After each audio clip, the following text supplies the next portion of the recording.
Morning, 9:25 on Thursday, and I'm just pulling out at care centre, our funeral home, to go to Rotherham Hospital to bring two gentlemen into care. It's freezing, unbelievable. I can't believe how cold it is this morning. Dave's got the heaters on in garage, that's how cold it is. I'm going to shut the garage door. That's it. Try and keep a bit of heating for lads when they get here, which just starting to arrive now. I've just seen the car pull up. So, what we're going to talk about today, there's loads, isn't there? There's absolutely loads to talk about. Hang on, I just got to wash windscreen. So, this young girl who is been on TV, who's My Dead Body. Don't know if you've seen that. Amazing young lass, 30-year-old. I've watched it now. She's 30, two young kids, and started with her eyes swelling. She had cancers everywhere,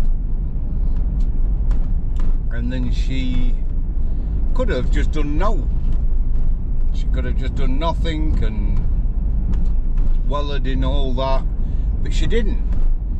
She wanted something positive to come out of that, and she wanted to donate her body so they could learn, in the hope that they can put a stop to cancer.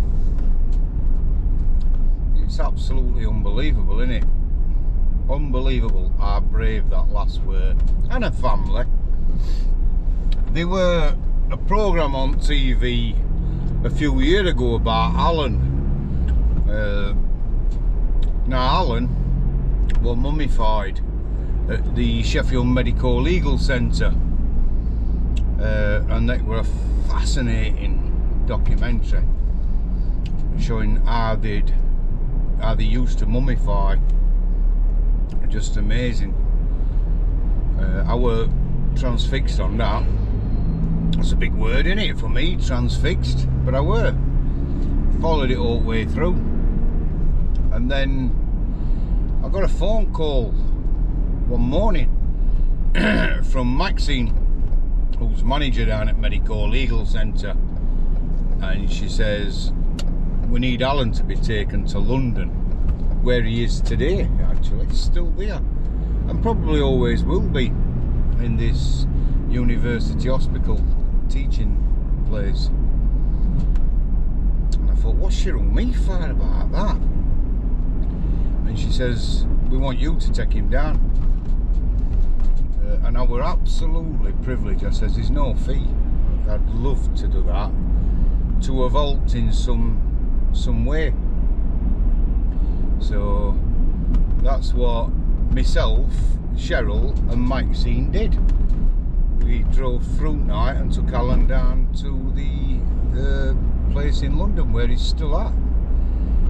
We've been to London a few times since, and I keep saying I'm going to call in and see Alan, but I ain't had chances yet. There's loads of things I want to do and I never seem to get a chance. It's work takes priority, you know, it's just how it is. But anyway, that young girl, it just shows you, because it's been watched by 5 million people, and that just shows you interest in death. And that's why I put these on YouTube, you know, to show what undertakers do day in life for a funeral director, because most people think we just at funerals, but there's a lot more goes into a funeral than just the funeral. That's the icing on cake. There's going out, well, this first initial phone call when a family contacts us, and that's where it starts, supporting and guiding and helping that family. You then go out and you meet that family, get to know, if we haven't looked after them before, something about that family and their loved one who we're going to look after. It's nice to have some background on the person, see a picture of them, see what they were like and what they were interested in. You do build like a picture up of that person. You then bring them into care, which is what I'm going to do now with 2 people, and you get that loved one dressed and ready. Well, I don't, and it's very rare I have done in the past realistically, because I have mortuary managers. I've had 4 mortuary managers since I've been opened. People think it's easy, that job. Well, I'll tell you something, it's not. It's not easy at all. Dave Hemmingham has to know everything. What funeral's going out, he has to know everything about everything, and have it all in order.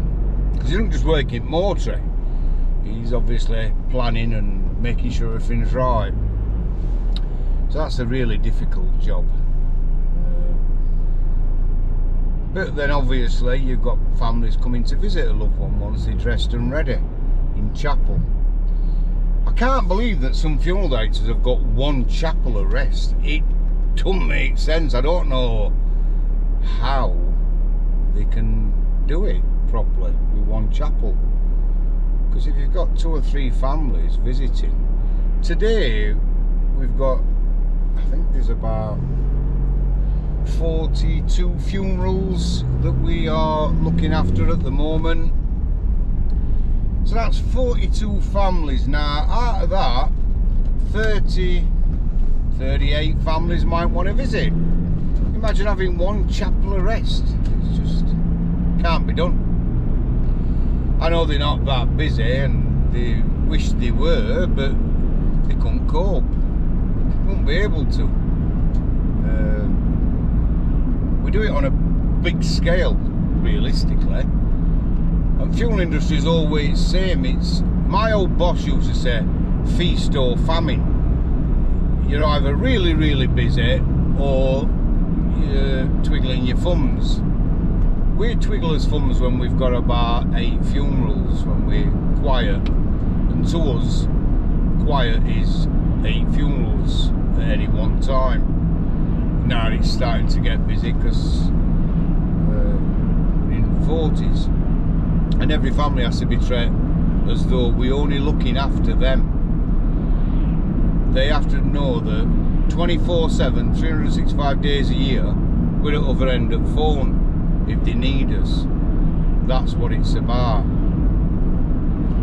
Obviously then you go out and funerals conducted and make sure everything's alright, timing, get into house, service, which we don't have much control over.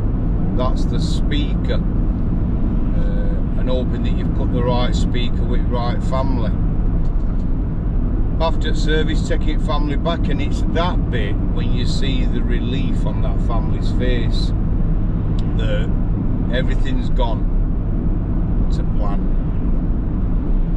It's all perfect, and it's lovely because we have literally thousands and thousands of thank you cards. And that always chokes me up a bit, that during someone's hardest time in life they've sent us a thank you card. Amazing, absolutely amazing. So I'm going to get going because I'm on my way to Rotherham, as I say. But I'll put, today you're going to get bashed again. You're going to get bashed with videos because I just thought I'd get a bash. Have a lovely day, everybody. Thanks for subscribing. Please subscribe. Thanks for liking and commenting, and I'll answer your comments when I can. I'm going to tell you how I got into industry next video. I'll do it on way back from Rotherham. You've got to see me do this again.